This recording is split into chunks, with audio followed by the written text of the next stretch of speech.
दोस्तों, छठ का पर्व पूरे देश में पूरे हर्षोल्लास के साथ मनाया गया। लेकिन एक जिले में, बिहार के गांव में ऐसी घटना हो गई कि जिसकी कल्पना भी नहीं की जा सकती। दोस्तों, एक 17 साल की लड़की जो कि अपनी मां के साथ छठ पूजा की तैयारियों में लगी हुई थी, आधी रात के बाद से ही पूरा गांव बाजे गाजे के साथ नदी के तट पर, उसके घाट पर, वहां पर मौजूद होकर, पानी के अंदर खड़े होकर, गंगा जी में खड़े होकर सूर्य देवता के अर्घ का इंतजार कर रहे थे, उनके उगने का इंतजार कर रहे थे कि तभी एक 17 साल की लड़की वहां पर मौजूद एक लड़के के बातों में आ जाती है। और फिर जो भी कुछ होता है दोस्तों, उस पर यकीन कर पाना मुश्किल है। बहुत ही हैरत अंगेज ये कहानी है। तो आइए जानते हैं पूरी कहानी इस वीडियो में। लेकिन वीडियो में आगे बढ़ने से पहले बस वही रिक्वेस्ट, वीडियो को लाइक कर दीजिए, चैनल को भी सब्सक्राइब कर लीजिए ताकि मेरा हौसला बढ़ता रहे। दोस्तों, सबसे पहले जय छठी मैया की, आप सबको बहुत बहुत बधाई इस पर्व की, महापर्व की। तो दोस्तों, ये कहानी है बिहार के भागलपुर जिले की। एक लड़की जिसका नाम सोनी होता है, उसकी उम्र 17 साल की होती है। वो अपनी माँ के साथ छठ पर्व की तैयारियों में जुटी हुई थी। और ये जो छठ का महापर्व है, इसकी तैयारियां 2-3 दिनों तक चलती हैं।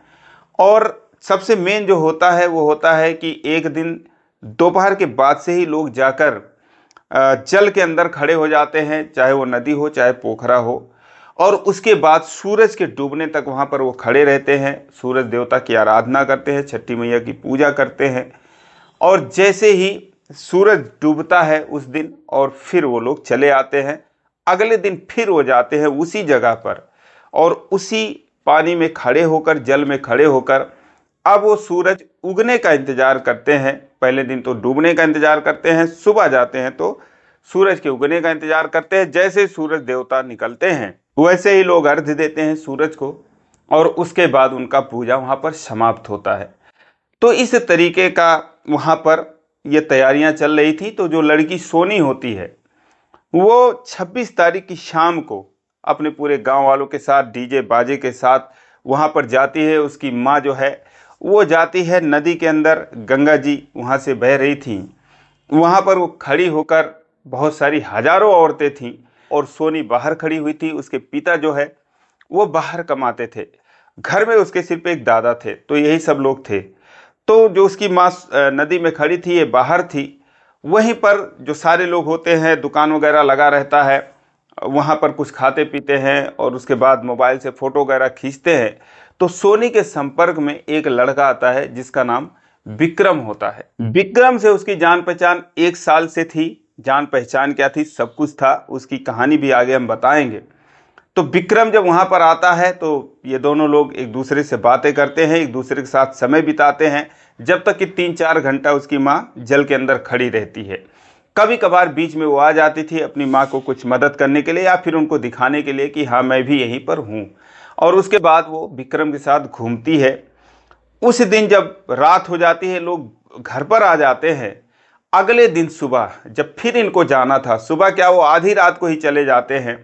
1 बजे रात को या 12 बजे रात के बाद से ही वो चले जाते हैं नदी पर। इसलिए चले जाते हैं, सूरज के निकलने के बाद ही ये पूजा समाप्त होता है, लेकिन अपनी मनपसंद जगह उनको मिल जाए जहाँ पर वो खड़े रहते हैं पानी में। तो इसीलिए वो सबसे पहले जो जाता है वो सबसे अच्छी जगह पर वो खड़ा हो जाता है। महिलाएं जो है वो खड़ी हो जाती हैं। तो ये लोग आधी रात के बाद से ही पूरे गांव का तांता लग जाता है नदी पर जाने के लिए। तो ये जब उस दिन सुबह जाती है, यानी आधी रात के बाद जाती है, तो इसने जो है विक्रम के साथ एक प्लान बना रखा था। ये प्लान 1 साल पहले भी उन्होंने बना रखा था और उस दिन ये कामयाब हो भी गए थे। लेकिन आज जो है उसमें बहुत ही गड़बड़ी होने वाली थी। बात यह था कि जैसे उसकी माँ जल के अंदर खड़ी होती है, विक्रम, और इसका प्लान जो है पहले से था। विक्रम उसे अपनी बाइक पर बिठाता है और सीधा जो है वो सोनी के घर पर लेकर चला जाता है। घर पर उसके कोई नहीं था, माँ उसकी नदी में खड़ी थी। दिन निकलने तक वो आ नहीं सकती थी 6 बजे से पहले। तो 3 बजे से लेकर 6 बजे तक का जो समय था, 3 घंटे उसके पास टाइम था। और घर पे जो उसके दादाजी थे, वो जो है उस घर से थोड़ी दूर सोते थे, जहाँ पर जानवरों का घर था, बकरियां वगैरह पाल रखी थी, तो वो वहाँ पर सोते थे। सोनी विक्रम के साथ जाती है और दोस्तों फिर वो अपने कमरे में घुस जाती है। लेकिन वहां पर कुछ ऐसा होता है कि वो थोड़ी देर में चीखने लगती है, चिल्लाने लगती है, उसे मना करने लगती है। हालांकि इससे पहले वो कई बार मिल चुके थे, लेकिन वो मना करती है और उन दोनों में वह झगड़ा हो जाता है। इस झगड़े की आवाज़ सुनकर जो उसके दादाजी थे, जबकि गांव में उस दिन उस रात को पूरी रात चहल पहल होती रही, तो उन्हें भी ठीक से नींद आती नहीं है, वो जग ही रहे थे। और जब वो देखते हैं कि किसकी बाइक आकर खड़ी हुई है, वहाँ पर वो लाइट जला के आता है और लाकर बरामदे में बाइक खड़ी कर देता है। उसके बाद ये दोनों घर के अंदर जाते हैं। वो सोचते हैं किसकी बाइक आई और वहाँ पर आकर मेरे घर पे खड़ी हो गई, ये सब सोच रहे थे, लेकिन उठने में ज़रा आलस कर रहे थे। और लेकिन जैसे ही उनके कानों में सोने की आवाज़ आती है, उसके चिल्लाने की आवाज़ आती है, किसी से बात करने की, लड़ने झगड़ने की आवाज़ आती है, विक्रम से लड़ने की आवाज़ आती है, तो दोस्तों वो बिस्तर छोड़कर आ जाते हैं अपने घर पे, यानी कि उस दरवाजे पर आ जाते हैं। थोड़ी ही दूरी का फासला था, 100 कदम का ही मुश्किल से फासला रहा होगा। वो आते हैं और फिर कान लगाकर दरवाजे के अंदर सुनते हैं तो उनके तो रोंगटे खड़े हो जाते हैं, क्योंकि उसके अंदर जो है सोनी थी और सोनी किसी लड़के के साथ बहसबाजी कर रही थी कि नहीं, मुझसे ऐसा नहीं होगा, तुम ये कैसी बात कर रहे हो। दोस्तों दरअसल जो विक्रम था वो अपने एक और दोस्त को बुलाने की कोशिश कर रहा था जिसका नाम सरजू होता है, और इसके लिए वो मना कर रही थी, वो उसको डांट रही थी, फटकार रही थी। और यही जो आवाज़ थी सोनी की, वो उसके दादाजी के कानों में आ रही थी।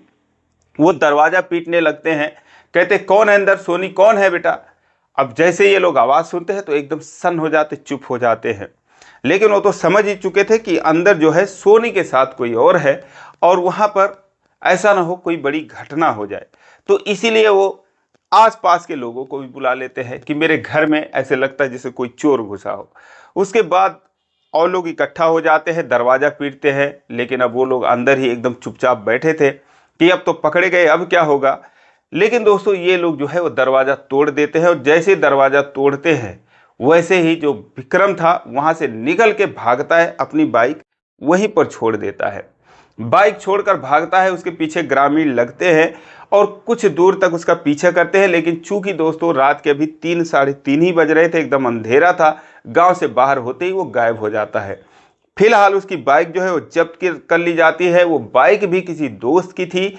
जब उसको मोबाइल पर सर्च करते उसके नंबर को तो उसका एड्रेस मिलता है और किसी तरीके से उस लड़के से संपर्क किया जाता है।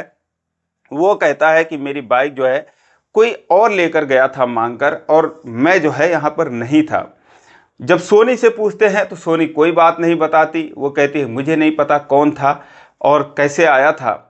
अभी तो उसकी माँ नदी के अंदर खड़ी थी, उनको तो डिस्टर्ब नहीं किया जा सकता था। वो तो छठी मैया के व्रत में जो है उनकी पूजा के लिए वहाँ पर खड़ी थी, पूरी लगन के साथ नदी के अंदर, कि उनके पूजा का शायद कुछ तपस्या का फल मिल जाए, कि उनकी बेटी को अच्छा लड़का मिल जाए, या जो भी उन्होंने कुछ मान्यता रखी थी। तो वहाँ पर तो कुछ किया नहीं जा सकता था। और वैसे भी नदी पर इतना डीजे बज रहा था घाट पर कि जिसका कोई हिसाब नहीं, कुछ भी जो है किसी को सुनाई नहीं दे रहा था। इधर ये सारी पंचायत चल रही थी।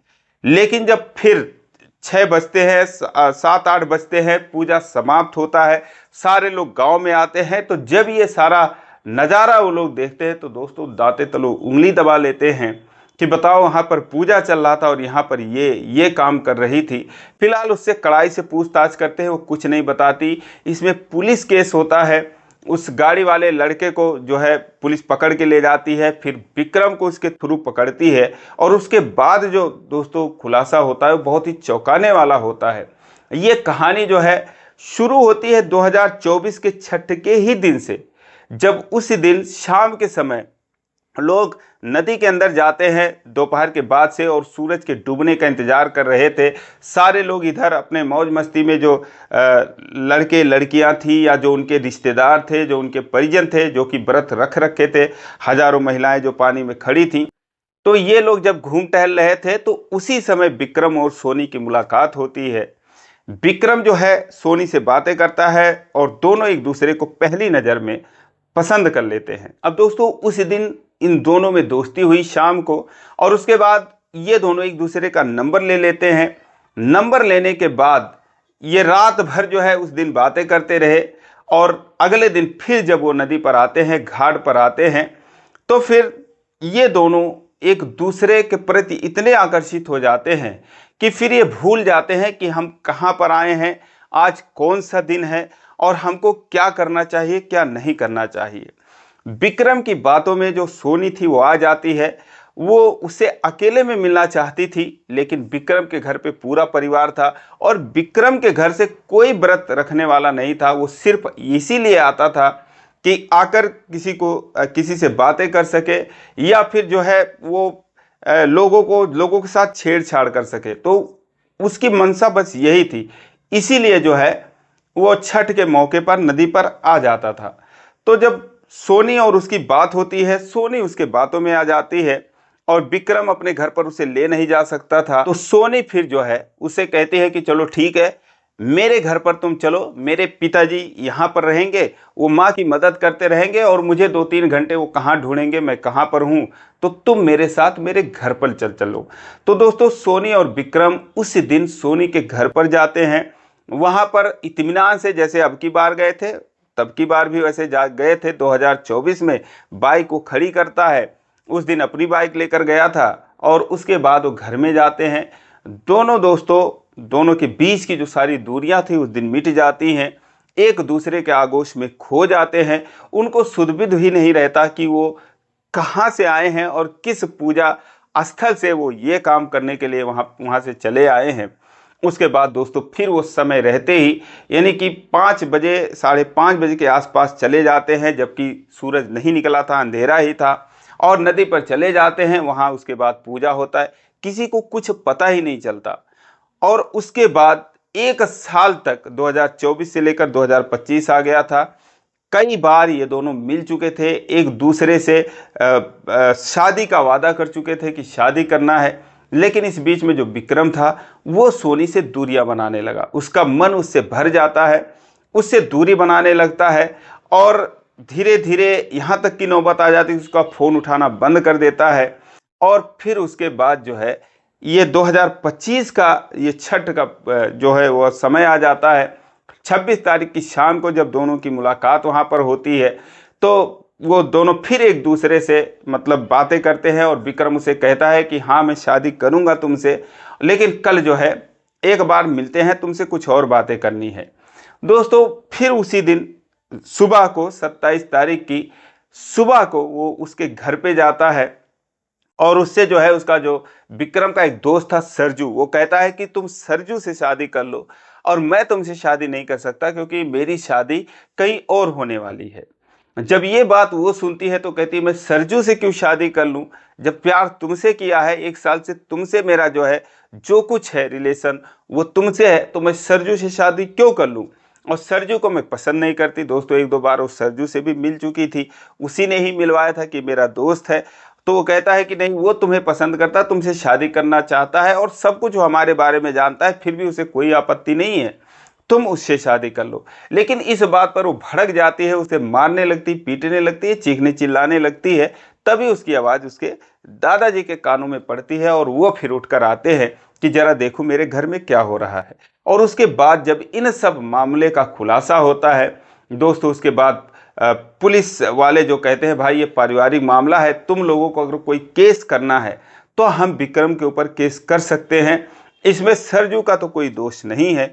तो ये लोग कहते हैं कोई बात नहीं। उसके बाद ये लोग घर आ जाते हैं, पंचायत होती है। पंचायत में बस यही होती कि 1 साल से तुमने शादी का इससे झांसा दिया, इसके साथ धोखाधड़ी की और उसके बाद 1 साल तक तुमने जो है इसकी अस्मत से खिलवाड़ किया और अब जाकर तुम इसके दोस्त के हवाले कर रहे हो। तो ये जो है उसको लोग दोषी ठहराते हैं विक्रम को। और दोस्तों फिर जैसा कि यही होता है आजकल कि जहाँ कोई पकड़ा जाए उसको वहीं पर उसी वक्त शादी करवा दो। और दोस्तों दोपहर के वक्त ही उसी दिन यानी कि 27 तारीख को, आज ही के दिन दोस्तों उन दोनों को पकड़कर एक हिसाब से जबरदस्ती जो है वो शादी करा देते हैं। विक्रम जो है ना चाहते हुए भी उसे इस रिश्ते को कबूल करना पड़ता है, सोनी को अपनाना पड़ता है और दोस्तों उसके बाद वो शादी करके उसी वक्त उसको उसके घर भेज देते हैं। चूंकि उसके माँ बाप भी वहाँ पर मौजूद थे, उनसे बोलते हैं कि भाई अगर तुम्हारा बेटा शादी नहीं करेगा तो इसमें सारे लोग हंसोगे, बेटा तो जाएगा ही जाएगा, तुम लोग भी जाओगे इसमें। माँ बाप तो तैयार ही थे, कहते हैं कोई बात नहीं, इसने गलती किया तो इसकी सजा मिलनी चाहिए। और सोनी की इसमें क्या गलती है? फिलहाल दोस्तों अब गलती उसकी भी है या नहीं आप कमेंट करके बताएंगे, लेकिन जितना विक्रम की गलती है मेरे ख्याल से कहीं ज़्यादा, उससे ज़्यादा सोनी की गलती है। क्योंकि मात्र 17 साल की उम्र में वो पूजा करने गई थी, घाट पर गई थी, और इस तरीके से वहां पर वो उसके बहकावे में आ जाती है। लेकिन दोस्तों अब उसके बाद अब इन दोनों की शादी हो चुकी है, और अब लोग कह रहे हैं कि ये छठी मैया की कृपा है। फिलहाल जो भी हो आप कमेंट करके बताएं। दोस्तों इस वीडियो को बनाने का मतलब मेरा किसी का दिल दुखाना नहीं था, किसी के भावनाओं को ठेस पहुंचाना नहीं था, बस आप लोगों को जागरूक करना था। क्योंकि अक्सर देखा जाता है कि ऐसी घटनाएं जो है वो घट जाती है, तो इन सबसे सावधान रहने की जरूरत है। तो दोस्तों फिलहाल आज के लिए बस इतना ही। आपकी इस पर क्या राय है कमेंट करके जरूर बताएं, और इसी प्रकार की कहानियों के लिए चैनल को सब्सक्राइब करें। वीडियो को लाइक नहीं किया तो लाइक कर दीजिए। फिर मिलेंगे अगले वीडियो में। जय छठी मैया की, जय हिंद।